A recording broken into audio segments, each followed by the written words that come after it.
Bueno, buenas tardes. En primer lugar, pues muchas gracias aquí a las ponentes que están aquí, que vienen a intentar que entendamos un poco más qué supone este tema del hidrógeno. A todas las personas que habéis asistido, porque bueno, sin vuestra presencia pues tampoco hubiera sido posible esta charla. Y entonces, bueno, pues vamos a ver un poco de qué va esta charla, ¿no? Nos encontramos, como todos sabemos, ante una crisis energética y climática y se habla cada vez más de una transición energética. Pero cuando se habla de transición energética, ¿qué queremos decir con eso? O sea, planteamos que es posible mantener el mismo nivel de consumo energético a través de las energías renovables. Pues bueno, sabemos y los expertos en el tema nos dicen que es imposible mantener ese mismo modelo de consumo, que necesariamente, lo primero, hay que disminuir nuestro módulo de consumo energético. Pero sigue hablando, pues bueno, de que la tecnología será capaz de resolver todo para seguir con los nuevos modelos. Y bueno, dentro de estas energías, en los últimos tiempos se habla cada vez más del hidrógeno, como el hidrógeno como aquel que va a ser posible que los compromisos de Europa de conseguir que en el 2050 seamos neutros en carbono, es el hidrógeno la panacea para conseguirlo. Y ya pues bueno, se están planteando las mismas empresas contaminantes de siempre, pues como pues Repsol, Enagas, pues se apuntan al tema del hidrógeno verde y a los fondos Next Generation para conseguir esto. Europa habla también de este tema. Y bueno, pues estamos un poco para ver, bueno, ¿es posible conseguir este hidrógeno del que se habla como alternativa a nuestro modelo de consumo y como una energía verde? ¿O qué problemas plantea? Por otro lado, pues que acarrea también la obtención de ese hidrógeno, que sabemos que es un elemento más abundante en la naturaleza, pero generalmente está combinado con otras sustancias y de las cuales para separarlo también se necesita energía. Y bueno, pues para un poco reflexionar sobre estos aspectos que cada vez pues, los medios de comunicación y las instituciones, tanto europeas como locales, plantean el hidrógeno, como he dicho, como la panacea al problema energético, pues estamos con estas tres personas que pensamos que, bueno, pues que nos van a un poco orientar, ¿no? Y a darnos un poco más de luz, al menos para reflexionar y debatir.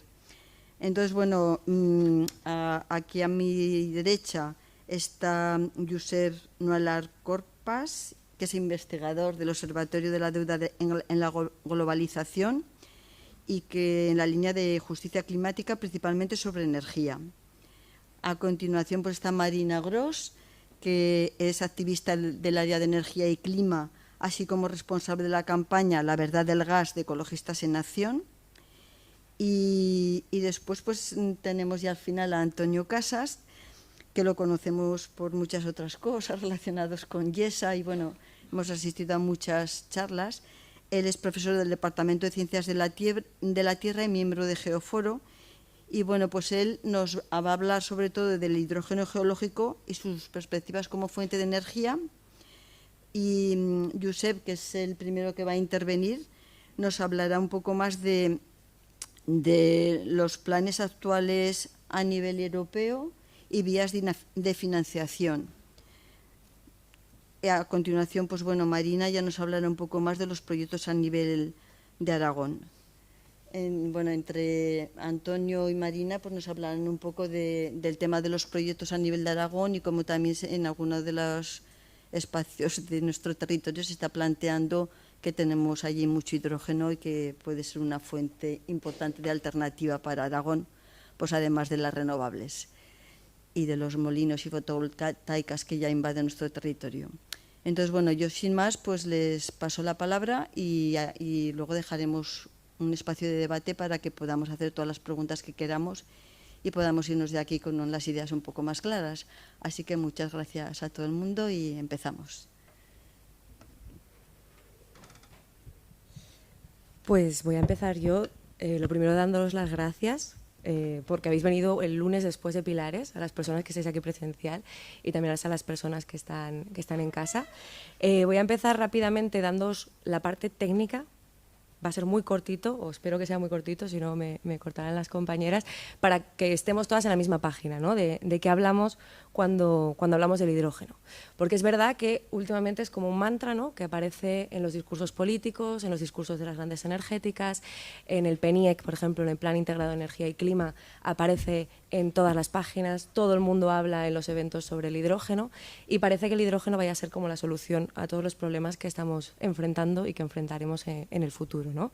Entonces, por definirlo un poco, entender que es una molécula formada por 2 átomos de hidrógeno. El hidrógeno es el elemento más ligero de la naturaleza, es muy volátil, es inflamable y tiene muy poca energía en sí misma. Si lo comparamos con el gas fósil, con el metano, tiene 3 veces menos energía. Entonces necesitamos 3 veces más volumen, más o menos, para poder tener el mismo nivel de energía que el gas, ¿vale?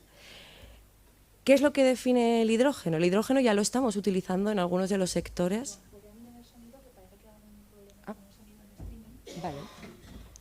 ¿Seguimos? Sí. Vale. El hidrógeno ya se utiliza en algunos de los sectores, por ejemplo en el sector industrial o en el sector químico, como un input, ¿no? Un agente pues para hacer algunos tipos de reacciones, para utilizarlo, por ejemplo, para la producción del acero, etcétera, etcétera. Pero la cuestión está que el hidrógeno que utilizamos actualmente procede de fuentes fósiles. Este es el hidrógeno que denominamos gris, que viene normalmente del gas fósil. Se utiliza gas fósil para obtener hidrógeno que luego se emplea. Pero hay muchas más, digamos, fuentes o producción de hidrógeno. Y aquí es lo que tenemos, este maravilloso arco iris del hidrógeno, que se ha quedado desfasado, porque como veremos a continuación, han aparecido nuevos hidrógenos. Entonces tenemos el hidrógeno marrón, que sería el que procedería del carbón, del lignito, el hidrógeno gris, que es este que os he mencionado, que es el que más se utiliza actualmente. Ah, mira, ahora creo que ha cambiado algo del audio. Vale.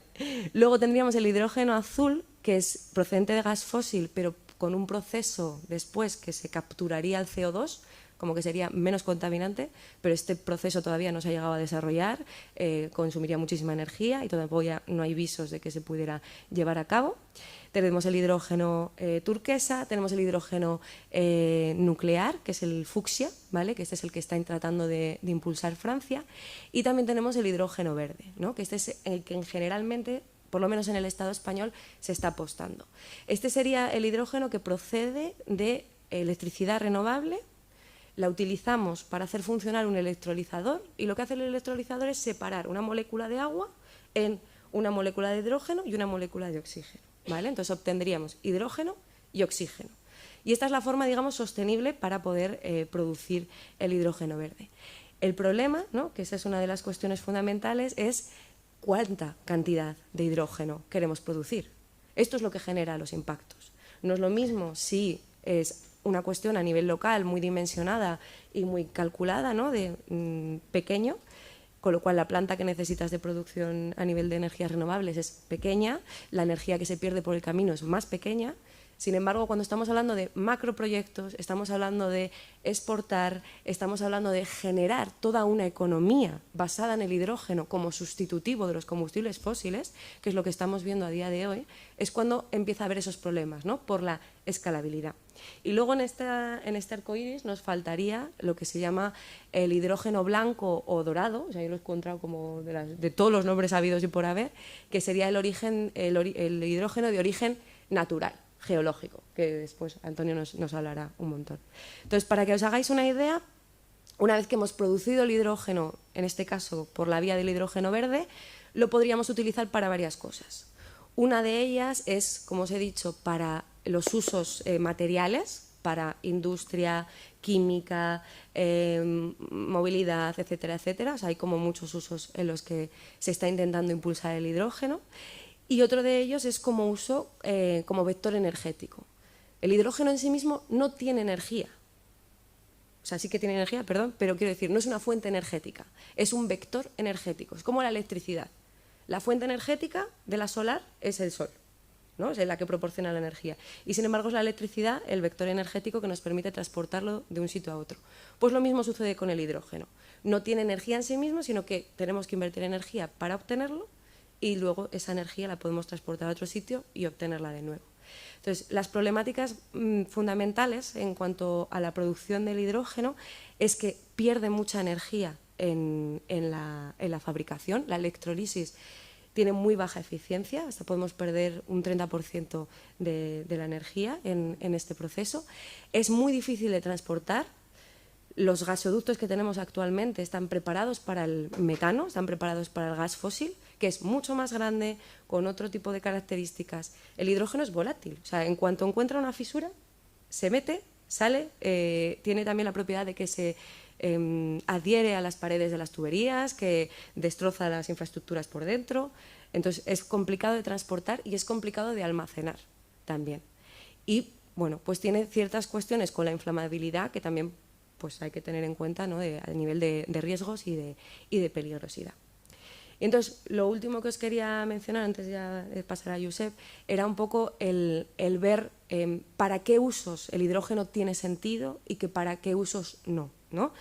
Yo hablo mucho de esto porque creo que es una imagen como muy clara. O sea, estamos en una economía fósil, estamos en un sistema capitalista que utiliza los combustibles fósiles para la reproducción del capital, para expoliar, para conseguir mayores beneficios económicos, y se quiere pasar a una economía basada en el hidrógeno. Es un cambio de molécula, pero no es un cambio de sistema. Ese es el problema. Y esa es donde no vamos a conseguir solucionar las cosas, ¿no? Entonces, por eso sí que es necesario saber para qué cosas puede ser necesario el hidrógeno, pero tener claro que no es la panacea y no sirve para todo. Es costoso medioambientalmente, es costoso socialmente, como veremos cuando hablemos de los proyectos, y es costoso también a nivel económico y de recursos materiales. Entonces, el hidrógeno lo podemos utilizar en industria, pero unos tipos concretos de industria. Puede ser, por ejemplo, para la producción de acero, ¿vale? Necesitaremos el hidrógeno. Para la producción, por ejemplo, de algunos compuestos químicos, como el agua oxigenada, algunos sectores que son muy complicados que no tienen respuestas ahora mismo, ¿no? Como puede ser el sector de transporte marítimo, una vez reducido, puede ser para combustibles, el sector de la aviación, etcétera, etcétera. Pero no tiene ningún sentido utilizarlo para movilidad cotidiana, para vehículo privado, ni tampoco para calefacción, ¿vale? Que también son usos en los que se está tratando de promover. ¿Y por qué? Porque ya existen soluciones a día de hoy que son más baratas, más asequibles para la gente y que impactan menos. Entonces, el hidrógeno para unos usos determinados y ya está.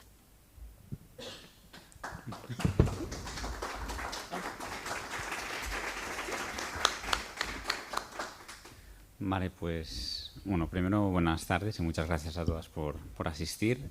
Como ha dicho Olga, yo me voy a centrar más en las partes de estrategia, ¿vale? Entonces yo voy a empezar primero desde la escala europea y después voy a ir reduciendo hasta llegar a la parte más territorial, como puede ser Aragón, y aquí es donde volverá a pasar el micro a Marina para que os detalle un poco más. Entonces yo quería empezar con las dos estrategias principales que existen en la Unión Europea.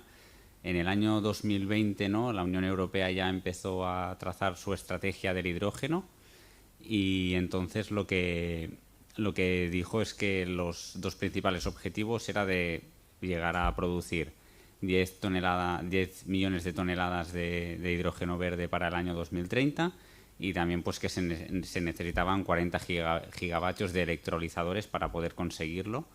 En este caso también muy focalizándose en el hidrógeno verde, como ha contado antes Marina, ¿no? Y entonces, con todo el tema, ¿no? de la invasión rusa de Ucrania, ¿no? Y toda esta parte de la crisis energética que ha empezado a vivir el continente europeo desde principios del 2022, pues entonces la respuesta, ¿no? fue el REPowerEU, este marco estratégico también geopolítico para poder abastecerse de energía y dar respuesta a la crisis energética. Y entonces ya en lugar de 10 millones de toneladas, lo que dice son 20, pero 10 las tenemos que producir dentro del territorio europeo y 10 la vamos a importar de otros territorios. Entonces, y después pues también se vieron aquí pues que se iban a obtener facilidades de financiación europea a través del Fondo de Recuperación Next Generation EU, que es este fondo que se creó para poder dar respuesta a la crisis económica creada por la COVID-19 aquí en el continente. Entonces, en esta imagen he querido también un poco reflejar estas estrategias, ¿no? El mapa que veis arriba a la derecha, ¿vale? También no se ve muy en detalle, pero es justamente el mapa del REPowerEU en el caso del hidrógeno, y lo que se ve es que todas las flechas se dirigen hacia el centro de Europa, ¿no? Es decir, que desde aquí, desde la península ibérica, tenemos que producir hidrógeno para transportarlo hacia el centro. Italia, pues lo mismo, hasta importándolo desde el norte de África, pasarlo por Italia y llegar hasta allí. Desde Noruega, Finlandia, pues bajándolo hacia el centro de Europa, ¿no? Como con esta lógica de que realmente donde hay la necesidad del hidrógeno es en el centro de Europa, y por lo tanto nos vemos otra vez en esta dinámica que ya existía antes también, de que se van a utilizar ciertos territorios para la producción o territorios de paso para poder abastecer el resto de Europa. Y también, como decía, esto no solamente pasa en territorios de la Unión Europea, pues también se han llegado a acuerdos con diferentes países, como por ejemplo con Chile, ¿no? Y con países de diferentes partes del continente africano, para poder también importar hidrógeno para satisfacer las necesidades de Europa. El otro mapa, que hay muchas líneas y muchos puntos, es que ya en el año 2020 las empresas que se encargan del transporte de gas ya veían que el hidrógeno era una oportunidad, ¿no?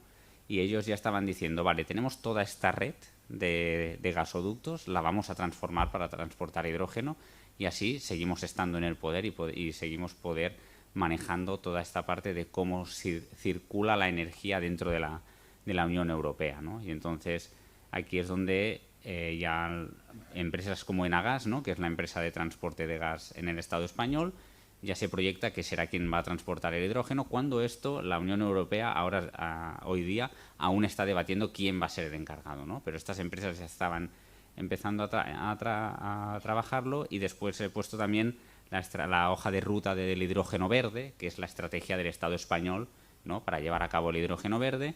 Y en un principio, ¿no? Se dijo que lo que querían era poder tener 4 gigavatios de electrolizadores para 2030, que esto suponía el 10%, ¿no? de lo que se había propuesto, en este caso, la Unión Europea.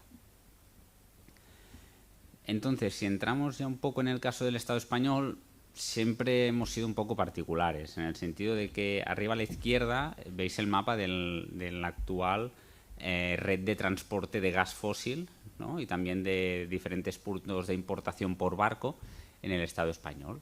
Entonces, Enagas, ¿qué dijo en enero del 2023? Dice, vale, pues yo lo que voy a hacer es reutilizar muchos de estos gasoductos para que puedan transportar hidrógeno, que es la imagen que veis a la derecha. Si veis, muchos trazados coinciden, ¿no? Y ya lo estaban planteando de esta manera. Y yo lo que me gusta resaltar muchas veces es que tenemos que ser conscientes que la red de transporte de gas que tenemos en el Estado español es realmente, fue también un pelotazo, un boom, podríamos decir, porque solamente se ha utilizado en las últimas décadas entre un 30 y un 40% de su capacidad. ¿Por qué? Si veis el gráfico de abajo, en negro está la proyección de consumo de gas fósil desde el año 2005 hasta el año 2012. Y en rojo el consumo real. Como vemos, realmente no coincide en nada, y las estimaciones que se hacían eran muy por encima de lo que realmente necesitábamos. ¿Esto qué hacía? Que se construían todas estas infraestructuras, y así Enagas también tenía a su disposición si al final las necesitaba. Con todo esto, ya con esto último que os he contado, pues hay que tener en cuenta que el lobby gasista y el lobby del hidrógeno siempre ha tenido aquí mucha importancia. En la diapositiva anterior os ponía ese mapa, ¿no? de Enagas de enero del 2023, que ya estaba trazando los gasoductos, pero es que lo curioso es que en septiembre hace un call for interest, es decir, que hace un llamamiento a todas esas empresas o sectores que estén interesados en producir o en consumir hidrógeno, después de ya haber trazado cuál va a ser la red troncal, es decir, es como empezar la casa por el tejado. Entonces, esto para nosotros ya es un tema importante, y en el gráfico pues también el tema de que, como os he dicho, ¿no?, en la hoja de ruta del hidrógeno se decían que eran 4 gigavatios que se querían producir de hidrógeno verde para 2030. Pues en la revisión del PNIEC, ¿no?, del Plan Nacional Integral de Energía y Clima, que se hizo este mes de julio, pues pasa a ser 11 gigavatios. Es decir, hemos triplicado sin realmente saber cuál es la necesidad que vamos a tener de hidrógeno, sin haber evaluado nada. Y un dato importante es que en enero de 2023,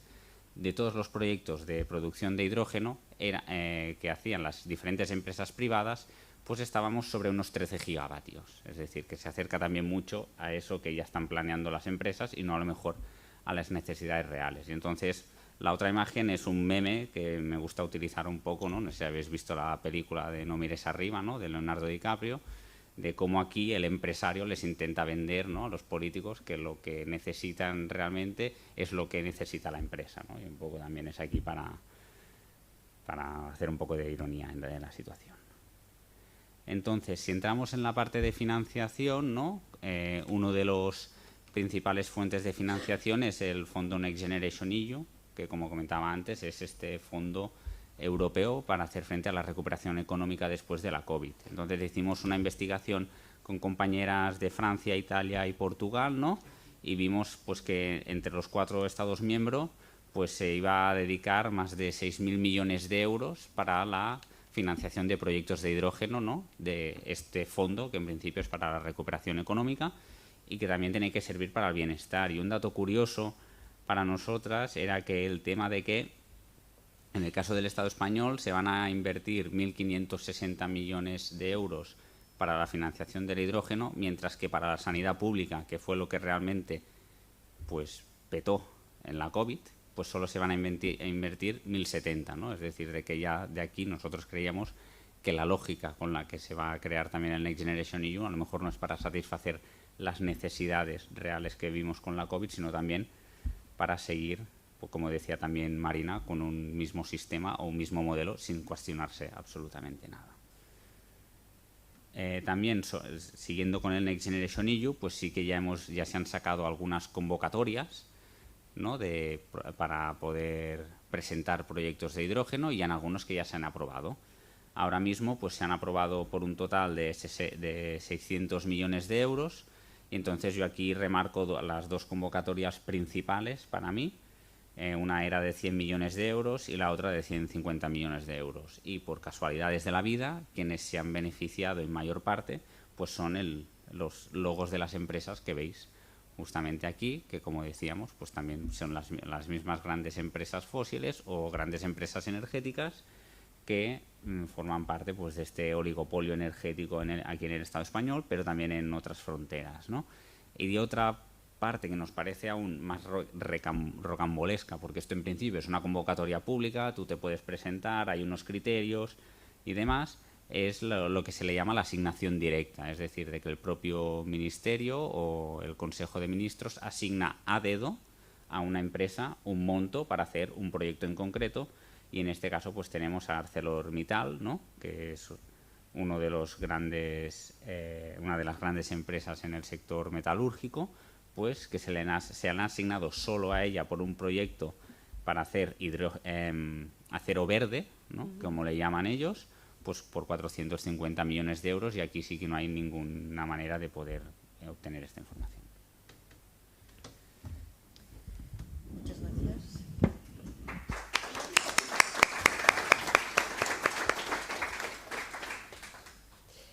Pues luego volveremos a los proyectos financiados por los Next Generation, porque algunos de los que están en Aragón sí que están financiados por estos fondos, otros por otros. Pero a mí me gustaría hablaros de un tema que también hemos trabajado mucho, que es el tema de los gasoductos, ¿no?, los hidroductos para transportar este hidrógeno. Como hemos dicho, comenzamos la casa por el tejado. El tejado hay que suministrar hidrógeno a Alemania, porque Alemania tiene que hacer su transición energética, porque tiene sus industrias y hay que suministrar hidrógeno. Y España se va a convertir en un hub, en un núcleo de exportación de energías, ya sea energías renovables a través de electricidad o ya sea con el hidrógeno. Entonces, en este momento, el año pasado, sucede la cumbre de Alicante, en la cual están Pedro Sánchez y los representantes políticos de Portugal y Francia, y deciden echar para adelante este proyecto del H2Med. El H2Med es el corredor, digamos, que llevaría hidrógeno desde Portugal, pasando a través del Estado español, por Francia, hasta al final llegar a Alemania, y es como muy paradigmático, ¿no? O sea, porque no sabemos cuáles son las necesidades de Alemania, no sabemos la capacidad que tenemos de producir en España, quitando que también tenemos que descarbonizar nuestra propia industria, que también tenemos nuestros propios usos energéticos. Pero ya estamos pidiendo dinero a Europa, porque estos proyectos se presentan dentro de lo que se considera, se llama la lista de proyectos de interés comunitario, que más o menos Europa pagaría el 50% de la construcción de estas infraestructuras. Entonces, ya se están presentando estos proyectos para conseguir financiación, para seguir con una cosa que todavía no sabemos para qué se va a utilizar, ¿no? Entonces, yo quería destacar varias cosas. Una de ellas es que la parte que conectaría con Portugal, que veis que es ahí como un arquito, así en azul oscuro, este proyecto ya se presentó para transportar gas. Ya se presentó, ya estuvo dentro de estas listas en convocatorias pasadas, no se realizó porque no tenía ningún sentido ni ningún interés, y ahora vuelve a presentarse pero teñido de verde. La parte que va por el mar, que es la del verde más oscuro, que uniría Barcelona con Marsella, es lo que se conoce como el Barmar, ¿vale? Nosotras creemos profundamente que este proyecto viene a sustituir al MidCat. No sé si habéis oído hablar del MidCat, era un gasoducto que querían que cruzara los Pirineos. Hubo un montón de movilización social, tanto en la zona del Midi francés como en la zona de Girona. Y precisamente por esa movilización social y por el rechazo de las autoridades energéticas en Francia y en España, no se realizó. Entonces creemos que ahora lo van a meter por mar, pues porque allí es más difícil que se te queje la gente, ¿no? O sea, como, bueno, pero siguen queriendo llevar a cabo ese proyecto. Y luego los otros dos ejes, el eje vertical de verde claro y el azul, es lo que se conoce como la red troncal del hidrógeno en España. Y estos proyectos nos parecen también muy interesantes porque no sabemos todavía dónde se va a producir el hidrógeno, pero que nosotros ya tenemos la red troncal. Entonces, como otra vez una falta, ¿no?, de planificación, una falta de dimensionamiento que aparece de forma estructural y que es causante, ¿no?, de forma característica de las situaciones en las que estamos y de los problemas, ¿no?, de crisis energética que tenemos. Entonces, os quería mencionar esto porque va a pasar por Aragón también en algún momento. No sabemos por dónde, no sabemos si vendrá y pasará por Monzón, si al final sucede el proyecto de exploración, que veremos más adelante. No sabemos si también puede ser que pase por Andorra, como veremos ahora, pero pasará. O igual no. Entonces, os queríamos mostrar también que la Asociación Española del Hidrógeno tiene una página que han sacado un censo de proyectos de hidrógeno con un mapa interactivo que si os apetece bichear es bastante interesante y bastante cómodo. La mayoría de los proyectos que hay en Aragón ahora mismo, que se incluyen dentro de este censo, son proyectos más relacionados con la movilidad. Aquí hay al menos 2 empresas específicas, una de ellas es la Fundación del Hidrógeno de Aragón, que sí que están haciendo estudios sobre el tema del hidrógeno y tienen varios proyectos de hidrogeneras. Está también ARPA, que creo que también hacen temas más relacionados con soluciones diferentes, ¿no?, para utilizar el hidrógeno, pues por ejemplo en instalaciones militares, en puestos de científicos en la Antártida, o sea que como que también hay cosas de este estilo, y también hay proyectos de hidrogeneras en gasolineras, ¿vale? De Zoilo Ríos, también hay varios proyectos de estos.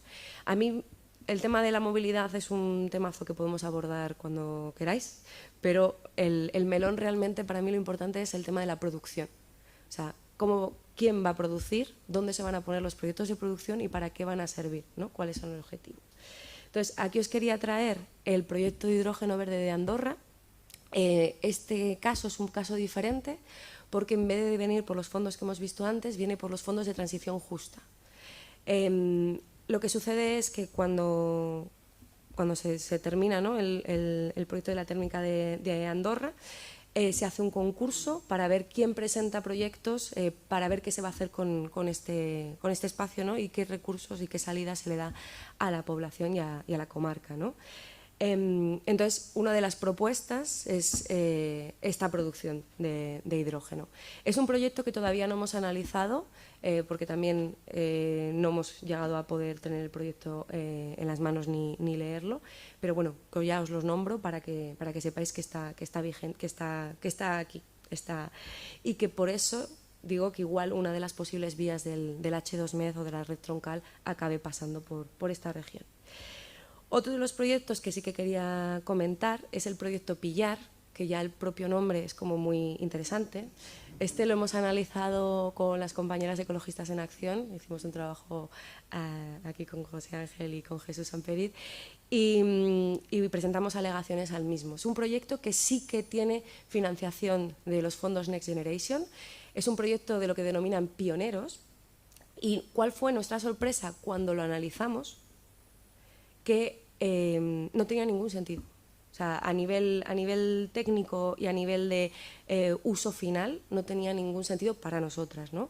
Una de las sorpresas más fundamentales es que este proyecto estaba, entre comillas, se vendía, ¿no? Como que serviría para descarbonizar una empresa de producción de peróxido de hidrógeno, de agua oxigenada, que está situada en La Zaida. Están situados a 40 kilómetros. En teoría, quieren hacer un gasoducto, un hidroducto, para transportar el hidrógeno desde esta planta de producción en el Burgo de Ebro hasta La Zaida. Bueno, pues ¿cuál fue nuestra sorpresa cuando, al leer el proyecto, el gasoducto no estaba incluido dentro del proyecto? Con lo cual, si tu objetivo en teoría principal va a ser esa utilización, ¿no?, para descarbonizar una industria, pues un poco raro, a mí por lo menos personalmente sí que me lo parece. Pero luego cuando nos pusimos a analizar los datos y a ver cuáles eran, digamos, las producciones, ¿no?, lo que querían hacer a nivel de producción, nos dimos cuenta de que más del 50% iba a ser directamente para ser inyectado en la red gasista. ¿Y por qué? Porque los promotores de este proyecto son Enagás Renovables y una empresa Enagás Renovables es la filial de Renovables de Enagás, la transportadora de gas fósil, y una empresa que era como un conglomerado fantasma de estos que se crean para los proyectos de renovables, ¿vale? Porque este proyecto, aparte de ser la planta de producción, tenía asociado otros 5 proyectos, 2 de ellos de eólica y 3 de fotovoltaica, si no me equivoco, o al revés. Bueno, eso. Dos proyectos de eólica, 3 de fotovoltaica. La producción de esas plantas ni siquiera llegaba a suministrar la electricidad que necesitaría la planta para producir hidrógeno, digamos, si funcionara a ritmo normal durante todo el tiempo. O sea, esta planta tendría que estar chupando electricidad de la red, necesitaría más energía todavía. Y otra de las cosas que también nos llamó especialmente la atención era el consumo de agua que conllevaba. Estamos hablando de 900.000 metros cúbicos anuales, que eso equivalían como a 3 piscinas olímpicas al día. Y en una zona que ya sabemos que está afectada por el estrés hídrico, que ya sabemos que existen planes de aumento todavía del regadío, lo cual todavía se va a afectar más la disponibilidad hídrica y el caudal biológico que tiene que tener el río Ebro, con lo cual es una suma de afecciones una encima de la otra, para unos usos que finalmente no son aquellos con los que se ha vendido este proyecto, aparece en prensa, etcétera, etcétera. Y luego el último que os quería mencionar, lo voy a mencionar porque luego hablaremos más de ello, es un proyecto de exploración de hidrógeno en Monzón. Este es otro tipo diferente, no estamos hablando de tener un electrolizador, aquí lo que estamos hablando es de hidrógeno subterráneo, que ni siquiera sabemos si está. Entonces, hubo unas exploraciones de petróleo y hidrocarburos en esta zona durante los años 60-70, y una de las personas que participó en esas exploraciones considera que es posible que aquí haya hidrógeno. Como se ha puesto de moda el hidrógeno para todo, como panacea, pues, bueno, pues ¿por qué no buscarlo también debajo de la tierra, ¿no? Entonces, en este caso, no se sabe a ciencia cierta si va a haber hidrógeno o no, estamos en una fase previa de exploración. Lo que quieren hacer en este primer momento es una prospección para saber cuánto hidrógeno hay, a qué profundidad, etcétera, etcétera. Se trataría de un tubo de unos 3,8 kilómetros de profundidad. La cuestión está también en que los sitios que dicen en el proyecto donde se podría hacer están bastante cerca de Monzón y hay bastante malestar a nivel de la población sobre cuáles son las posibles consecuencias que pueda haber. No ha habido ningún proceso de participación ciudadana. De hecho, la semana pasada se celebraron reuniones con la empresa promotora y empresas de la zona, y fue gracias a la movilización de las vecinas que se consiguió una reunión con, pues, por ejemplo, con las representantes de las vecinas y con Ecologistas en Acción, etcétera. Pero no ha habido ningún proceso de participación ciudadana, no se ha explicado a la población lo que puede suponer esto. A nivel de producción se estima, pero no sabemos muy bien tampoco cómo, que se llegarían a producir unas 55.000 toneladas anuales, y la idea que tienen es construir un hidroducto para llevarlo hasta uno de los polígonos industriales de Monzón, ¿vale? Y que sirviera allí para la propia industria de allí de la zona o para poner nueva industria, ¿no? Pues cosa que también les preocupa bastante a las vecinas y vecinos. Entonces, este es un proyecto que no tenemos muy claro a nivel legal en qué estado puede estar. Ha sido declarado de interés de inversión autonómica por el Gobierno de Aragón y, sin embargo, no consta de ningún permiso de exploración, porque el permiso que tienen actualmente es de hidrocarburos y no sirve para explorar hidrógeno. Lo quieren hacer por la ley de minas, pero no tienen permiso, y sin embargo sí que ha sido nombrado por el Gobierno de Aragón como proyecto de interés autonómico. Y hasta aquí.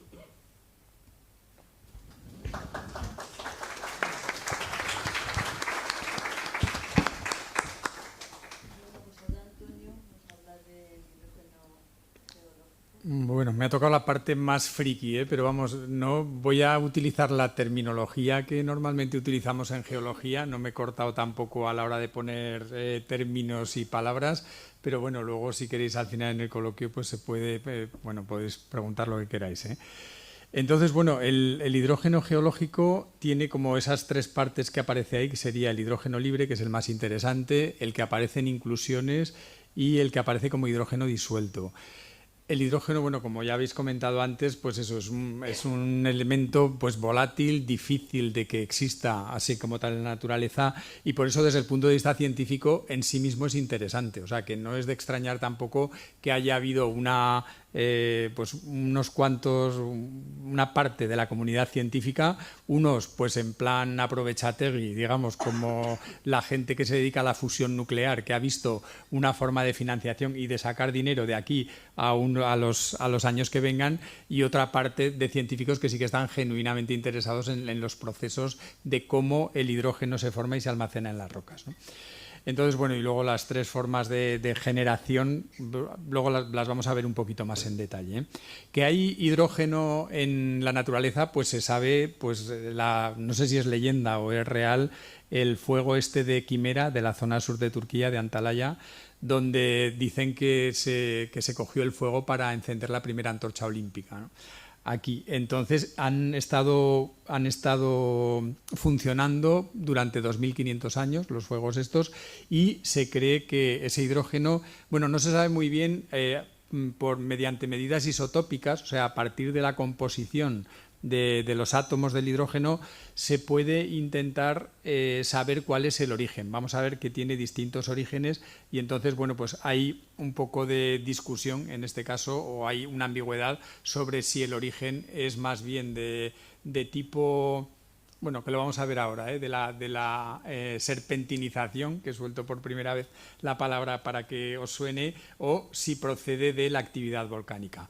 Y luego hay otros efectos no tan espectaculares como este de las llamaradas, de aquello de que está funcionando constantemente como un hornillo, que son los que se llaman los círculos de brujas, bueno, de hadas en francés y en inglés, y que parecen también asociados a la liberación de hidrógeno en el subsuelo, porque luego también hay una interacción, pero de eso sí que no entiendo nada, de entre lo que es el hidrógeno y que son los organismos vivos, ¿no? Las bacterias y cómo se aprovechan o se lo comen o lo producen, ¿no?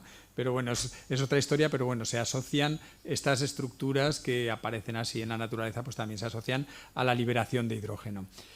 ¿En qué contextos geológicos aparece el hidrógeno? Pues la verdad es que en casi todas partes. O sea, una vez que se hace una recopilación sobre los yacimientos o las expulsiones de hidrógeno que hay en la naturaleza, pues hay, digamos que todo lo que sale por ahí en la parte de arriba, aunque son relativamente modestas, esa cantidad de hidrógeno que podemos obtener, pues la verdad es que en bastantes sitios, puesto en forma de esquema, sería un poco esto. Aparece, digamos que en la Tierra hay como dos grandes dominios que están muy separados y que tienen una geología muy distinta. Uno son los océanos y otros son los continentes. No porque estén llenos de agua, podrían estar vacíos y esa distinción seguiría existiendo. No tiene nada que ver el cómo es la corteza en el océano y cómo es la corteza en el continente. Y eso va a tener repercusión también en la generación y en las perspectivas que se creen que hay de generación de hidrógeno de cara al futuro. Entonces, en las zonas oceánicas, que ahí nos aparece pues eso, esa zona ahí de dorsal medio oceánica, ¿no? Que es donde las placas se están separando. Más o menos la envolvente, esa cáscara de naranja en la cual vivimos, que es la parte exterior de la Tierra, se está moviendo a la velocidad que nos crecen las uñas. O sea, al cabo del año pues se mueve entre cada placa, en relación a la contigua, pues entre 2 y 8 centímetros más o menos. Se puede abrir, se pueden cerrar o se pueden desplazar lateralmente. Entonces, en esas zonas de dorsal, la que nos aparece ahí a la derecha, las placas se están abriendo. Ahí tenemos corteza oceánica. ¿Por qué es importante que haya corteza oceánica ahí? Porque la corteza oceánica sí que va a ser susceptible de ese proceso que llamamos serpentinización y que es el principal productor de hidrógeno a escala planetaria y que ha constituido una fuente de hidrógeno en el pasado y que sigue constituyendo ahora mismo. O sea, se está produciendo continuamente esa serpentinización. Y luego en los continentes la generación de hidrógeno está ligada como a varios elementos. Uno sería las fallas activas, es decir, las mismas que producen terremotos producen hidrógeno. A las menas, a las zonas mineras donde hay hierro, que son capaces los procesos, no se sabe muy bien por qué, de generación o de oxidación, están también generando hidrógeno. Y bueno, esos son los dos más importantes, serían esas dos. Y luego, bueno, en zonas continentales también aparecen las famosas pipas de kimberlitas, estas de donde se generan, donde están los diamantes, y que eso ahí también aparecen yacimientos de hidrógeno. Entonces, bueno, eso tiene, como os decía, mucha relación con cómo es la distribución de la tectónica de las placas a nivel planetario, porque precisamente donde se separan las placas, que son las líneas que están marcadas en azul, es donde se está generando nueva corteza oceánica que tiene una composición que es susceptible de sufrir ese proceso que es generador de hidrógeno. Y las zonas, por ejemplo, la zona circumpacífica de todo lo que es el cinturón, donde se están produciendo terremotos y tsunamis de forma más continua, pues también ahí la corteza oceánica se mete debajo de la corteza continental y también se produce ese proceso de serpentinización. Entonces, resumiendo, no sé si se lee muy bien, pero los procesos geológicos, veis que hay varios, no hay solamente uno, que son capaces de generar hidrógeno. Serían la serpentinización de peridotitas. La peridotita es la roca que forma la mayor parte del manto terrestre. O sea, estaríamos hablando de que el 70% de la masa de la Tierra es peridotita. Está en constante movimiento, pero a esa velocidad que decíamos de crecimiento de las uñas. Las zonas de falla activas, esto que os decía, que a la vez que se produce radón, que es un elemento que nos ayuda a saber, se utiliza para la predicción de terremotos, pues también se genera hidrógeno. Bueno, lo que decía también de las kimberlitas, de las rocas portadoras de diamantes, y luego las zonas volcánicas y otras, las zonas donde hay hierro también, veremos que a nivel estratégico pues también tiene su importancia, y luego, bueno, dos cosas menores que serían las asociadas a hidrocarburos y carbón, y luego la de las zonas intermedias de la corteza, ¿no?, que se ha detectado en sondeos profundos. Cuando hablamos de serpentinización, ¿de qué hablamos? De la transformación de un mineral, que es ese que aparece ahí, el SiO4Fe2, que al añadirle agua es importante porque, claro, en el manto hay muy poca agua, prácticamente no hay agua, pero cuando las rocas del manto terrestre, esas que están a partir de 30 kilómetros de profundidad en el continente y están casi en superficie, en el océano, se acercan a la superficie, se les mete agua, se hidratan. ¿Y cuál es la consecuencia de esa hidratación? Dos, una muy importante para los que nos dedicamos al magnetismo, que es la generación de magnetita, que es el Fe3 o 4, y la otra, la generación de hidrógeno. Es decir, que cuando se hidrata las rocas del manto terrestre, se produce hidrógeno. Luego, bueno, con las otras reacciones no me voy a meter. Este sería, a la izquierda veis la roca original y a la derecha una serpentinita, que sería la misma roca pero con agua y que ya ha liberado ese hidrógeno que teníamos ahí. Ahí en el esquema que tenéis ahí arriba sería un poco las distintas posiciones que veíamos antes donde se puede generar el hidrógeno debido a esa serpentinización, a esa hidratación de los materiales que tenemos en el manto. ¿Dónde se encuentran actualmente claro, tenemos que buscar, decimos, si queremos buscar yacimientos de hidrógeno, ¿qué es lo que buscamos? Rocas del manto. ¿Dónde están las rocas del manto? Bueno, pues las rocas del manto nos aparecen cerca de la superficie terrestre en las zonas que veis que están como marcadas en rojo. Veis que hay unos puntos negros, pues esos puntos negros serían trozos del manto y de la corteza oceánica que están metidos dentro del continente y que, por lo tanto, son susceptibles de generar hidrógeno. Y luego estarían todas las zonas oceánicas, porque en todas las zonas oceánicas tenemos pues ese material, esas rocas verdes que forman la mayor parte del manto y que llega a aflorar en las zonas de dorsal, justo en las partes azules, y también en las zonas de corteza oceánica, ¿no?, que llega a aparecer en las zonas de corteza oceánica. Es decir, que podríamos decir que el 70% de la superficie de la Tierra, del planeta, es capaz de generar hidrógeno. ¿Por qué? Porque están los dos elementos fundamentales, porque está las rocas estas peridotíticas y está el agua. Entonces juntamos las dos, provocamos esa reacción y vamos a generar una cantidad considerable de hidrógeno. Antes de referirme a las cantidades, vamos a ver un caso que tenemos muy cerca y donde se juntan estas características para ver cuánto da de sí. Este sería el caso de la cuenca de Moleón. Ahí veis que está Po, Orté y Pégueaugat, un poquito ahí a la izquierda, ¿no? Entonces, es una zona que se ha explorado para petróleo y gas, en la zona norpirenaica, y ahí se juntan todos los factores necesarios para que haya hidrógeno, para que se libere hidrógeno, que son, una, que las rocas del manto están muy cerca. Eso era el límite de placa entre Iberia y Europa durante toda la era secundaria y parte de la era terciaria, y entonces cuando se produce el choque de placas hay una parte de esa roca verde que veis ahí abajo, esa parte del manto se queda muy cerquita de la superficie, tan cerquita de la superficie que la podemos tocar y la podemos picar. Es decir, tenemos rocas del manto.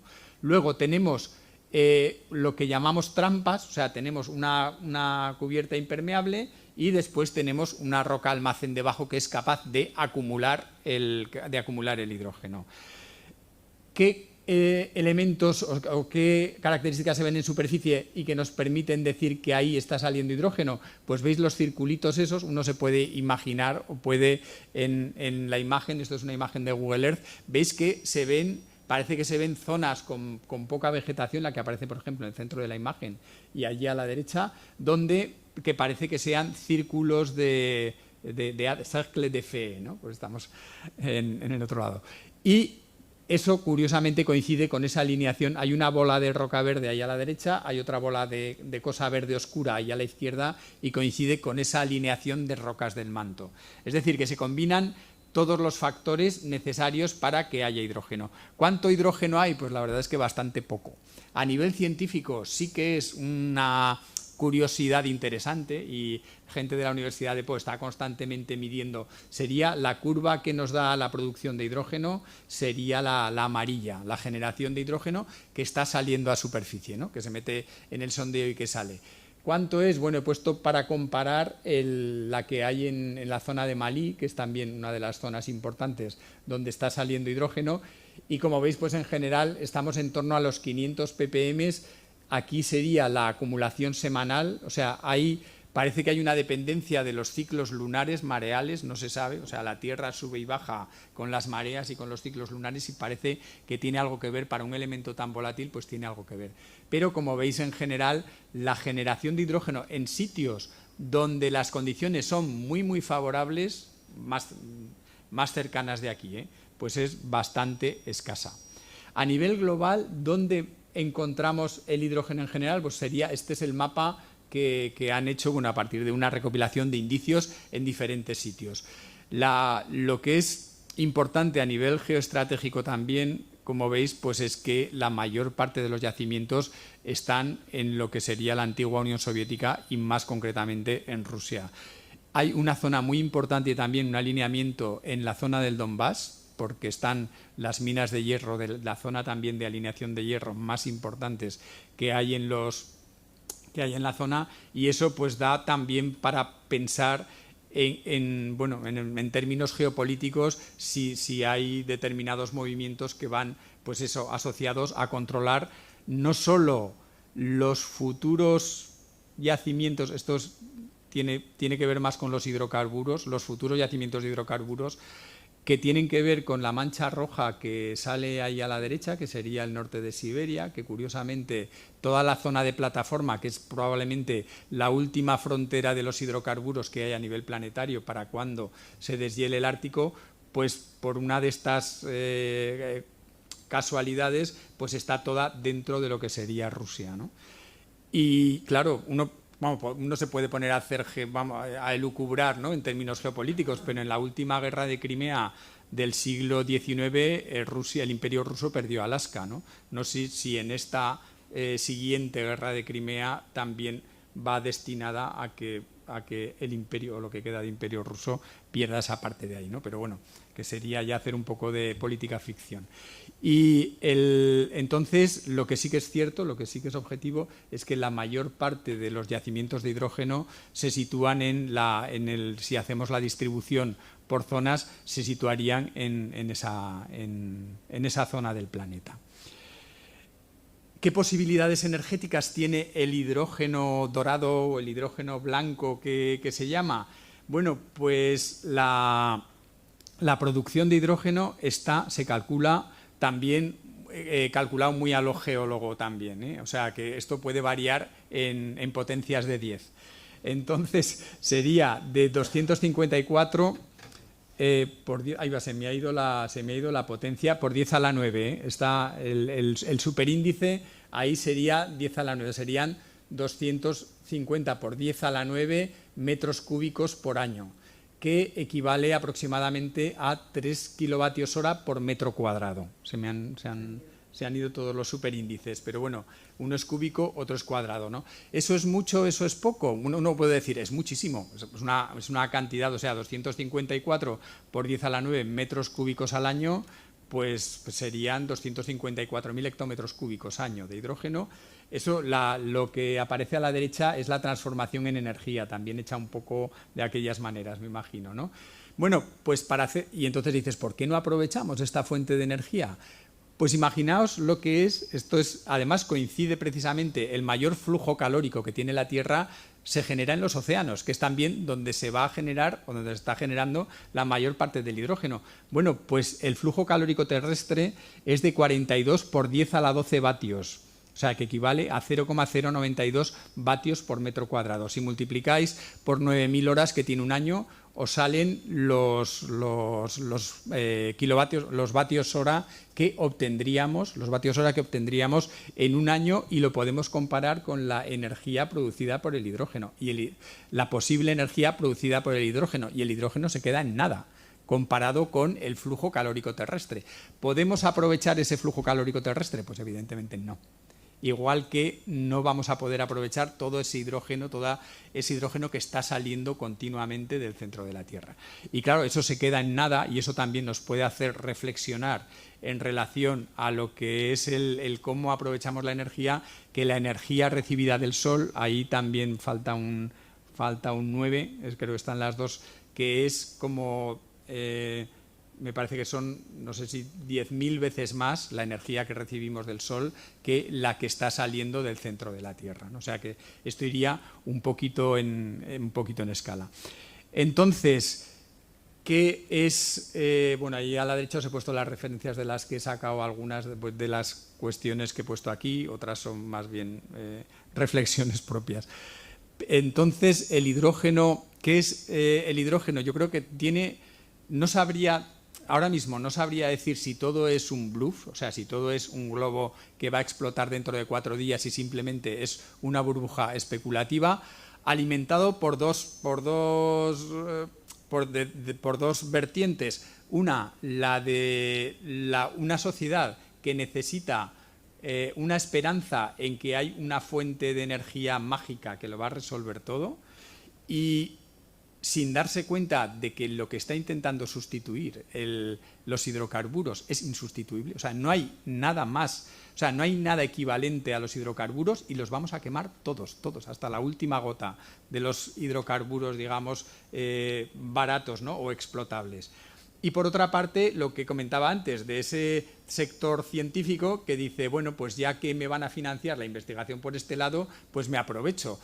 Yo creo que está claro que la fusión nuclear es una estafa. Pues yo creo que con la misma rama de tipo de ciencia, yo creo que también va a haber muchísima gente que va a intentar pues aprovecharse un poco de esta cuestión de lo que es el hidrógeno y de seguir explorando. Para que le financien la investigación, que está infrafinanciada en general, pues sí, ¿no? Pero vamos, no sé si es especialmente ético, bueno, ya es una cuestión de plantearse sobre la ética de este asunto.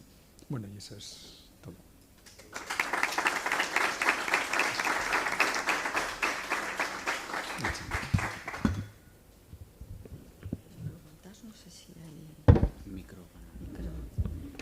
Bueno, muchas gracias a los tres, a las tres. La verdad es que, bueno, muchas cosas y algunas pues un poco complejas, ¿no? Por un lado, pues hemos visto que el hidrógeno es el elemento más abundante que hay en la naturaleza, que normalmente se encuentra combinado, formando pues otros compuestos, el agua, el metano, hidrocarburos, amoníaco, y que para extraerlo necesitamos energía.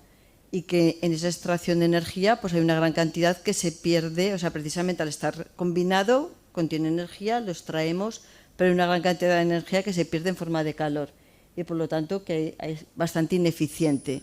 O sea, el elemento más abundante, pero con problemas para obtener esa energía de la que en principio se quiere hablar. Por otro lado, nos ha hablado del que está en la naturaleza, en los océanos. Bueno, pues hablabas de que el 70% de la superficie de la Tierra es capaz de generar hidrógeno. Entonces dices, bueno, pues aquí tenemos hidrógeno para dar y vender, ¿no? Pero luego, por otro lado, pues parece que aunque sea capaz de generar hidrógeno, no es un hidrógeno que podamos utilizar. Entonces, bueno, pues son elementos que creo que son importantes pues de cara a cuando escuchamos como que esta es la panacea a los problemas energéticos con los que se encuentra el planeta, pues que bueno, que la cosa no es tan sencilla, ¿no? Y otra cuestión es pues los intereses económicos a diferentes niveles que se puedan estar planteando, y lo grave es que cuando llega dinero, pues el dinero a veces se utiliza en cosas, lo hemos visto en otros proyectos a nivel más pequeño, se utiliza en cosas que a veces ni es tirar dinero, ¿no? En muchas ocasiones. O se emplea, con ese dinero que era teóricamente después del COVID para hacer una sociedad más justa y que realmente se atendiese a las necesidades de la población, pues a veces van encaminadas a otros aspectos.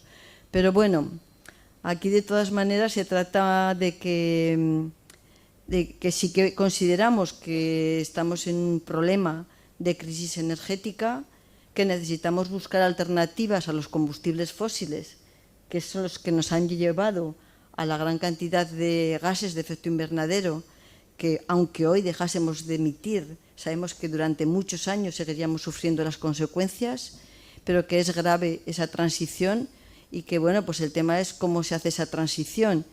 Y, bueno, pues estamos aquí en el tema del hidrógeno. Sabemos que en muchas ocasiones se ha empezado a planificar, a hacer muchos desarrollos en esas transiciones de llenar el territorio de eólicas, fotovoltaicas. ¿Estamos en contra? No.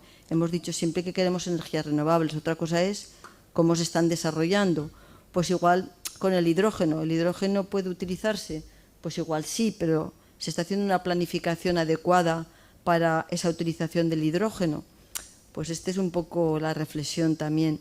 Y bueno, yo simplemente abro el debate porque seguro que hay preguntas que podéis hacer a personas mucho más expertas que yo en este tema y vamos a aprovechar esta oportunidad. Así que las personas que queráis, tenemos todavía pues casi 25 minutos para el debate, así que venga, se abre el turno.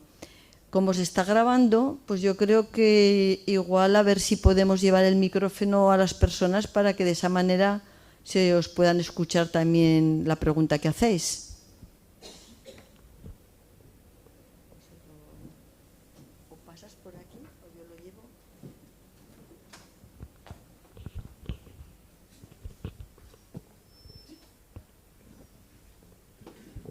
Sí. Hola, buenas, ¿qué tal? Soy Marcos Rupérez, trabajo como consultor de hidrógeno y pilas de combustible. Me gustaría preguntar, no me acuerdo tu nombre, del Antonio Casas, un poco sobre el tema del hidrógeno geológico. Yo soy experto en la otra parte, en la que Marina conoce muy bien, y la geológica siempre es una pregunta que a mí por centro de referencia me llega. Lo tengo bastante lejos, ¿eh? O sea, no tengo un palmo, por eso. Es que tienes que bajar el altavoz. Pero bueno, da igual. El caso es que me llegan muchas preguntas y nunca sé qué contestar. Y claro, entre lo que tú has dicho que la generación es baja, digamos, a nivel superficial de la Tierra, ok, pero entiendo que la generación de combustibles fósiles en flujo también es baja a nivel superficial de la Tierra. La pregunta es, ¿podrían existir bolsas en las que se ha acumulado ese hidrógeno extraíble? Porque, repito, la generación superficial de combustible fósil igual es más baja aún. A ver, así más alto. No, tienes que bajar el volumen de los altavoces, seguramente. Sí. Es igual es más fácil. Pero no, es que es por el streaming, lo tienen que grabar.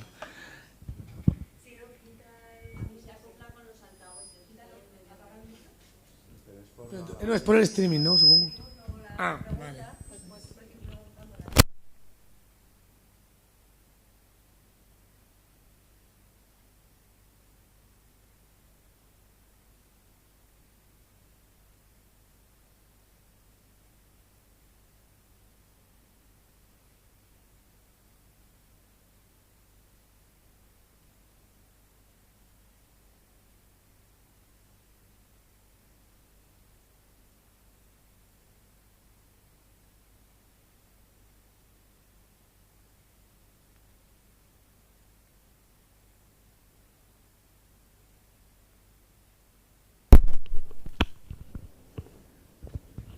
Se comportan de forma muy distinta. A nivel de renovabilidad, digamos, claro, los combustibles fósiles sabemos que a escala humana son insustituibles, o sea, lo que gastemos ya no se va a regenerar. El hidrógeno sí que se considera que se está generando de forma continua, bueno, tampoco en unas cantidades importantes, pero pues un poco lo que se veía ahí en Po. Eso probablemente responde a generación de desde hace 4 días, por lo menos en términos geológicos. Sí que se acumula, lo que pasa es que la difusividad que tiene el hidrógeno es muy alta. Se considera, por ejemplo, así como los hidrocarburos pueden migrar centenares de kilómetros, se considera, o dan una cifra de que el hidrógeno puede migrar 50 kilómetros como máximo y que se disipa, o sea, se encuentra siempre grietas por donde irse antes de llegar hasta allí.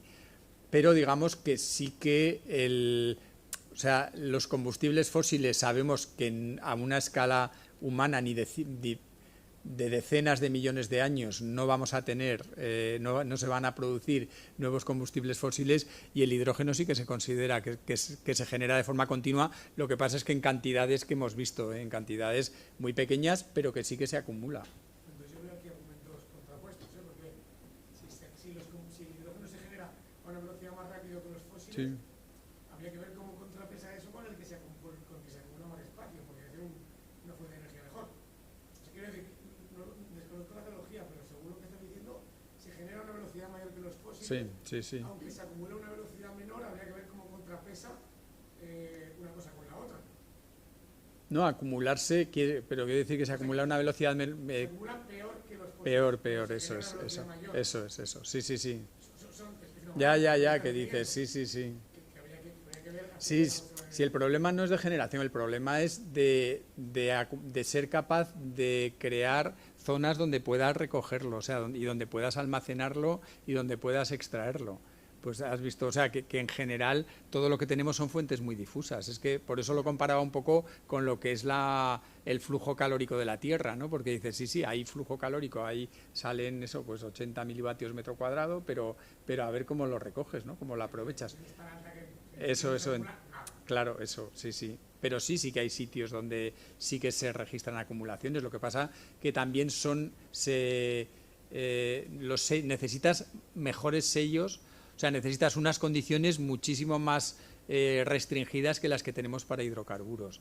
Lo que es curioso, bueno, volviendo al caso de Monzón, lo que es curioso es que, por ejemplo, en el caso de Monzón no se cumplen ninguna de las premisas estas que os comentaba, de que sea ligado a fallas o ligado a menas de hierro o ligado a peridotitas que se estén transformando en serpentina, ¿no? Aprovecho para meter el palabra de serpentinización de nuevo. Entonces... Que es curioso, a mí me resulta curioso el caso de Monzón, no sé desde dónde puede venir y que parece que la limitación esa de los 50 kilómetros de migración es lo que se da. Entonces me parece un caso curioso, vamos, de que aparezca. No lo sé. Sí. Bueno, yo simplemente por aportar una cosa, que una de las cosas características también del proyecto de Monzón es que no solo se busca hidrógeno, sino también helio. Y el helio a nivel comercial todavía tiene mayores ganancias. Entonces no sé si podría ser por eso, pero es que las máquinas que utilizaban para detectar qué hidrocarburos había no detectaban el hidrógeno porque estaban hechas en base a hidrógeno. Entonces, como que los datos también es como de dónde infieres que aquí pueda haber hidrógeno, ¿no? Entonces, bueno. Si os queréis acercar, igual mejor. Igual si pasáis aquí no se produce la reverberación esa.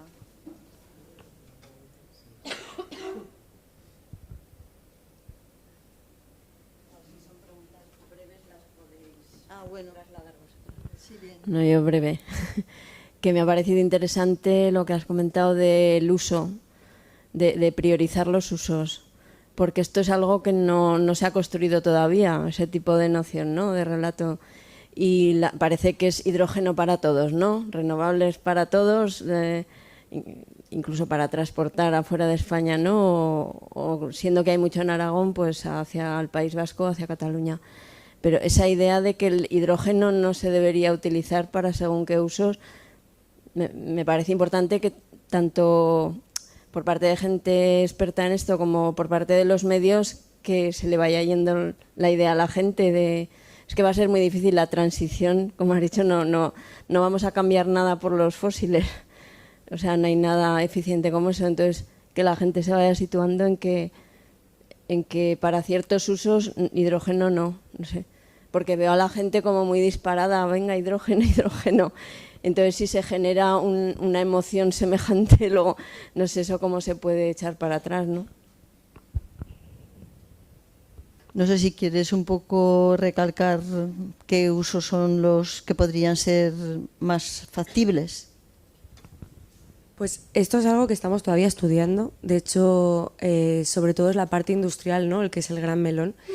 Y a nosotras desde Ecologistas en Acción y en concreto el área de energía nos gustaría empezar a trabajar en un debate social sobre los usos prioritarios de la energía, ¿no? O sea, en un contexto de complejidad, de crisis energética, crisis entrelazadas, dónde queremos poner el foco y dónde queremos poner la prioridad, ¿no? Entonces, creo que fue muy claro el ejemplo del COVID, cómo se hizo esa priorización, y creo que somos una sociedad lo suficientemente madura como para empezar a tener esos debates, que son complejos, pero que rediseñan un poco el futuro, ¿no? Entonces, en el caso concreto del sector industrial, lo que estamos viendo, ¿no?, es, por ejemplo, temas como la producción del acero, ¿no?, que al final, si queremos líneas de ferrocarril, si queremos construcciones aislantes o cualquier tipo de sostenimiento, quizá el acero pueda ser un material que podamos utilizar, aunque haya posibilidad de hacer minería urbana, aunque haya posibilidad de reciclaje del propio material, pero sí que para el proceso de producción del acero, por ejemplo, se necesita hidrógeno, ¿no?, para reducir el mineral de hierro. Para otros procesos, como puede ser, por ejemplo, en procesos químicos o procesos de producción de medicamentos, igual hay algunos procesos que sí que necesitan el hidrógeno, ¿no?, como fuente material. Luego hay un sector que es complicado de abordar también, que es el sector de la cerámica, que es un sector muy importante en toda la zona del Levante. En la zona de Castellón hay mucha producción de cerámica y estos hornos son hornos de alta temperatura. Entonces, las soluciones disponibles tecnológicamente a día de hoy son muy pocas o escasas, ¿no? Entonces, quizá podría ser uno de los sectores donde se podría llegar a emplear en hidrógeno en el futuro, ¿no? También, igual en esto Marcos tiene muchísima más idea, ¿no?, pero es una tecnología que todavía no está madura, que todavía está en desarrollo. Entonces, tratar de, pues eso, ¿no?, como poner una solución mágica a todos nuestros problemas a más de 10 años vista, sin saber cuál va a ser el desarrollo tecnológico y cuál es el coste a nivel social y económico y medioambiental que tenemos, pues bueno, es cuanto menos preocupante, ¿no? Y como hemos comentado también, otro de los sectores donde se podría abordar el uso del hidrógeno, pero esto yo siempre lo cojo con pinzas porque para explicarlo tengo que pegarme media hora, que es el uso en la aviación y en el transporte marítimo. Esto no quiere decir que haya que coger y todos los barcos que estamos utilizando actualmente haya que utilizar hidrógeno como combustible para que se transporte. Estamos hablando de que el 80% de la mercancía a nivel mundial se mueve por barco. Es el 3% de las emisiones a nivel global. No estoy hablando de que haya que cambiar el uso de combustibles fósiles por el hidrógeno para los barcos. Hay que reducir todo lo posible, volver a economías locales de cercanía, pero igual hay ciertos usos de barcos o ciertos usos de aviones que si los queremos mantener, pues pueda ser una solución a largo plazo. Pero no puede ser la excusa para no tomar las decisiones que tenemos que tomar ahora y para no realizar las estrategias, ¿no?, de reducción de emisiones que tenemos que hacer ahora. Entonces, por eso es el tema de los barcos y de los aviones con pinzas, pero eso, ¿no?, podría ser como uno también de los posibles usos.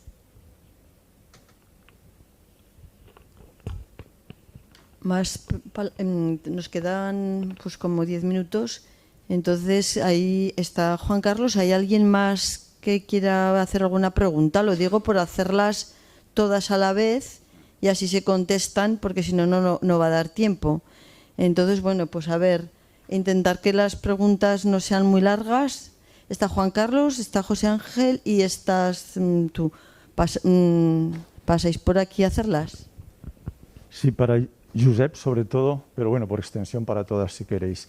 Habéis hablado de la cuestión especulativa y, por ejemplo, uno de los detalles, porque una parte de los gasoductos se quieren utilizar como hidroductos también. Por un lado, pequeño paréntesis, pregunta técnica, ¿como mediante una reconversión o mediante un uso mixto? Porque lo digo porque, si queréis, habléis de los problemas técnicos que eso supone. Pero volviendo al asunto especulativo, el ODG tiene muchos informes sobre gas, muchos, pero muchos, algunos de Alfons Pérez, tú, Josep, has publicado bastantes también, y entonces no es muy conocido, es muy conocida el déficit tarifario y la deuda del sector eléctrico, y no es tan popular la deuda del sector gasista, que también tiene una deuda acumulada. De hecho, hay un informe del Observatorio Crítico de la Energía, pero ya es viejo y no sé si los datos están actualizados, por lo tanto no menciono los datos, los mencionáis si queréis, hablando de la deuda precisamente del sector gasista. No sé en qué medida puede tener alguna utilidad en este momento el comparar, digamos, el hacer un pequeño extracto de cuál ha sido esa deuda, que en el Observatorio de la Deuda estudias la deuda como un instrumento también de control de la población, ¿no?, o incluso de los países, ¿no?, de control de los países deudores con respecto a los o deficitarios con respecto a los superavitarios. Entonces, no sé en qué medida puede ser útil en este momento el hacer como una pequeña síntesis de qué ocurrió con el sector del gas antes de que esto, que tiene los visos de ser una burbuja, como habéis apuntado, y ya habéis dado algunas cifras de proyectos u otros que están todavía, digamos, como a las puertas de algunas subvenciones que se han concedido a dedo, otras que están por concederse al hilo de los fondos Next Generation. Bueno, pues eso, que os invito en la medida en que sea útil, porque si no podéis pasar a otra cosa, a que Josep y el resto hable del asunto.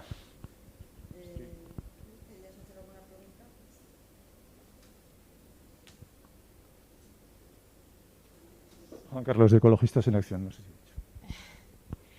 Yo me llamo Marta, he estudiado Ciencias Ambientales, entonces me interesa bastante el tema. Era en relación con los usos que has comentado del hidrógeno, o de los posibles usos. Yo quería comentar que si, o sea, el tema de las electrolineras que se está dando mucho ahora y tal, ¿cuál sería vuestra opinión, simplemente? José Ángel, ¿qué dirías?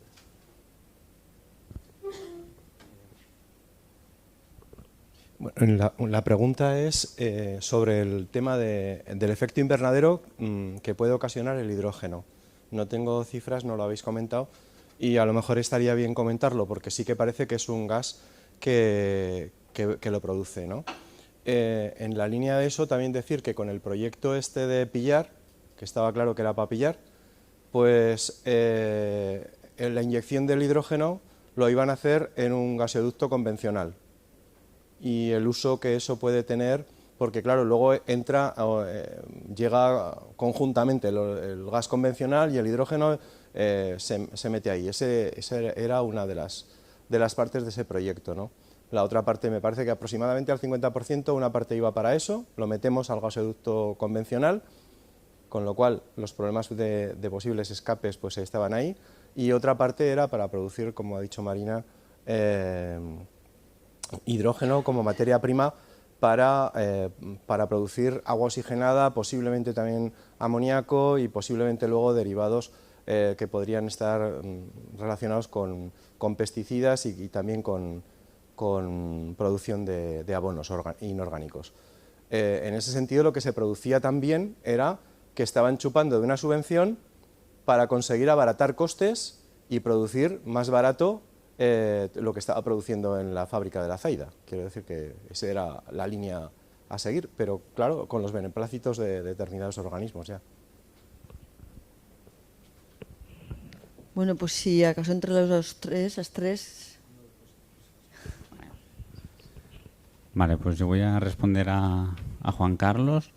Sobre el tema de reconversión, uso mixto, ¿no? Sí que lo que se promueve desde las empresas sobre todo es el tema del blending, que se llama, ¿no? Que es el de hacer pasar, o sea, mezclar el gas fósil, ¿no? Con el hidrógeno y utilizar de momento el mismo gasoducto, pero se dice que puede llegarse hasta un 10%, ¿no? De hidrógeno que se pueda mezclar con el gas fósil. Por lo tanto, no es una vía que se pueda decir de que se pueda transportar el hidrógeno a grandes cantidades, ¿no? También, entonces lo que se dice es la reconversión, ¿no? Pero que aún se tiene que ver de si realmente al final acaba siendo viable o no, pues por, como decía Marina, ¿no? Por las características físicas y químicas que tiene el hidrógeno, pues no se pueden utilizar los gasoductos actuales y se tendrían que hacer unos revestimientos, ¿no? Para evitar la corrosión, también para evitar las fugas y demás, además de que debido al, como decía, ¿no? Su baja capacidad energética se tendría que multiplicar por 3 la presión para hacer pasar el hidrógeno a las mismas cantidades que actualmente el gas fósil, por lo tanto hay mucho, pero a mí me pareció interesante también es que en los informes de Nagas te dan muchas pistas de por dónde van las cosas y, por ejemplo, no hablan de reconversión en ningún momento en enero del 2023, hablan de coincidencia del trazado en un 80%. Entonces no sabes si es que los van a reconvertir o van a hacer un hidroducto paralelo a lo que ya tienen ahora. Entonces aquí es a tu imaginación y según ellos vean también un poco. Con el tema de la deuda del modelo gasista, ¿no? Pues va en la línea del gráfico que os mostraba, de lo que ellos planeaban y lo que realmente se ha consumido. ¿Por qué? Porque en el caso de transporte de gas, cómo funciona, es que les pagan por capacidad, es decir, de que tú tengas disponible ese gasoducto para que sea utilizado en algún momento. Por lo tanto, en el boom de los 2000 lo que pasó es esto, de que empezaron a construir no solamente gasoductos, sino las plantas de importación por barco. Pues también somos el país con más capacidad de importación de gas por barco de toda Europa y lo fuimos del mundo durante muchos años también, ¿no? Y realmente al final los estábamos utilizando al 30-40%. Por tanto, la deuda gasista también va por aquí, además de que nos intentaron meter el Castor también, o sea, una infraestructura inútil que no íbamos a utilizar, pues nos la iban a colar también en la factura del gas, a ver si colaba, ¿no? Entonces, me parece interesante la reflexión que has hecho, porque la estimación quien la hacía era la propia Enagas, de cómo iba a ser el consumo, es decir, que, ¿no?, que era juez y parte de realmente de cómo se iba a proyectar el sistema gasista, cuando a ella le interesaba para poder recaudar más fondos en este sentido.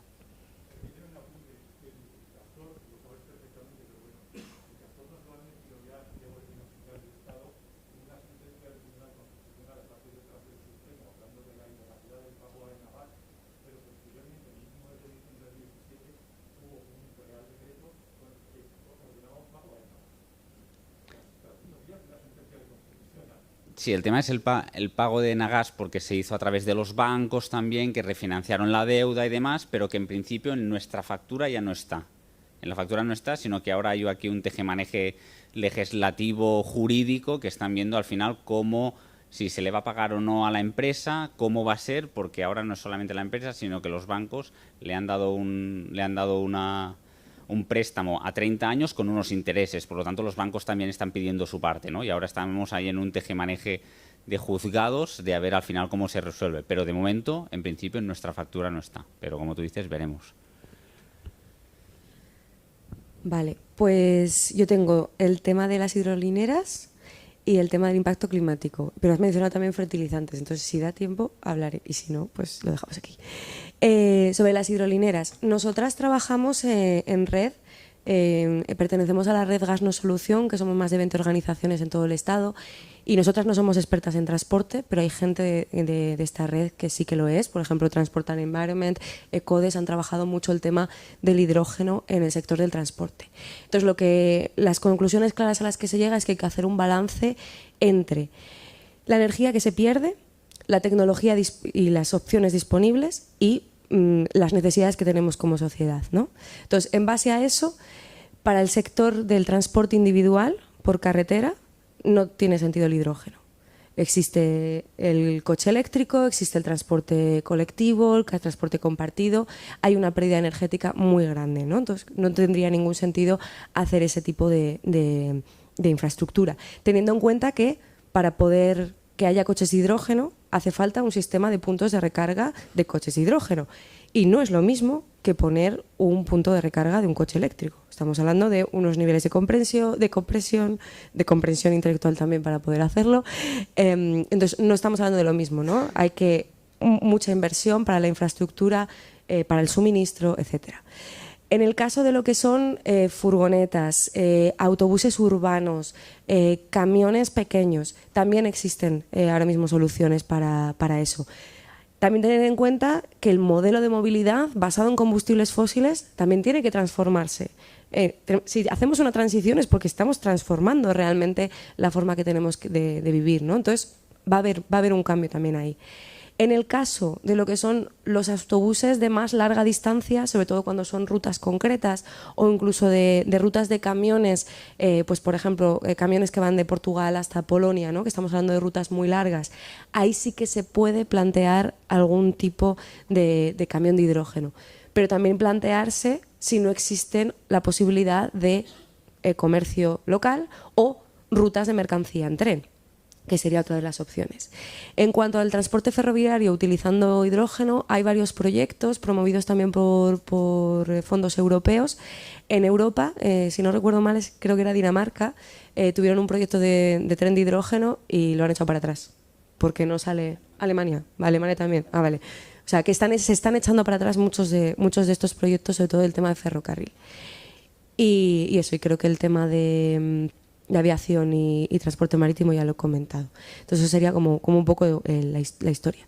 Y lo que sí que no hemos dicho, y tienes toda razón, que es muy interesante, es el tema del cuál es el impacto climático que realmente tiene el hidrógeno, porque sí que lo tiene. Es menor que el del gas.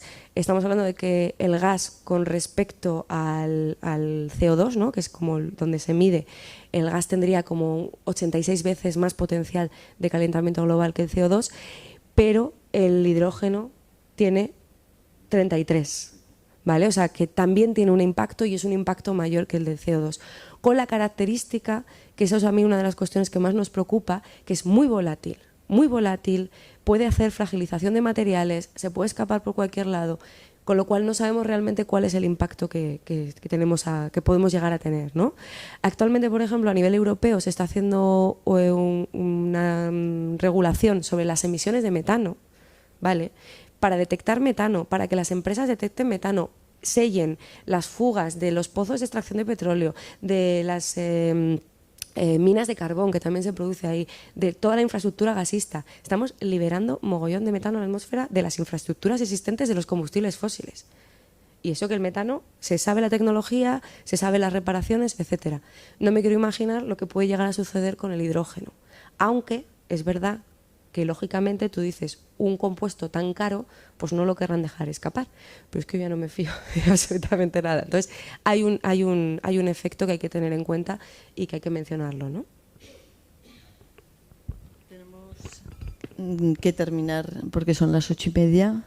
Entonces, gracias a todo el mundo, en especial a vosotras, por las aportaciones que habéis hecho. Creo que bueno, lo que nos queda aquí de la conclusión importante es que hay que pensar, y sobre todo la sociedad en esta transición energética tendría que debatir qué energía necesitamos y para qué, y de qué manera podemos también, fundamentalmente, disminuir nuestro consumo de energía, que es la principal causa a la que nos ha llevado el mundo en el que estamos. Entonces, bueno, pues estas aportaciones nos sirven para que cuando estemos escuchando que la panacea es el hidrógeno, pues al menos tengamos un poco más de criterio y de opinión. Por supuesto que tendremos que seguir debatiendo mucho más y generar espacios donde reflexionar sobre estos aspectos, y que realmente en cada comunidad estamos viendo cómo ya se están distribuyendo las subvenciones con todos estos interrogantes que se plantean, pero llega dinero, y de la misma manera que aquí se va a financiar con Next Generation un campo de golf, o se está planteando todo el proyecto de Canal Roya con Next Generation también, pues igual cuando llega dinero se utiliza de cualquier manera para poder usarlo. Entonces es muy importante que ese dinero público sea debatido para qué se tiene que usar. Y de acuerdo que el hidrógeno puede ser una fuente, pero entonces habrá que ver cómo, de qué manera y en dónde, ¿no? Porque las repercusiones que puede tener pues también ser graves en esa transición que tenemos que hacer. Entonces, bueno, yo nada más, simplemente os recuerdo, antes de irnos, que el día 24 de octubre, que es martes, a las 6 de la tarde, es el Día Internacional de la Lucha contra el Cambio Climático, y desde la Alianza por la Emergencia Climática en Aragón, de la que formamos parte, pues bastantes colectivos, tanto desde el punto de vista ecologista como sindical, como de la salud, bueno, vecinal, pues que consideramos que tenemos que ese día mostrar nuestra preocupación por la situación de crisis climática en la que nos encontramos, y con un gobierno de Aragón que niega el cambio climático, que han eliminado la Dirección General de Cambio Climático porque consideran que no existen evidencias científicas que demuestren que tenemos cambio climático, y que por lo tanto, ¿para qué tomar medidas de algo que no se sabe si existe?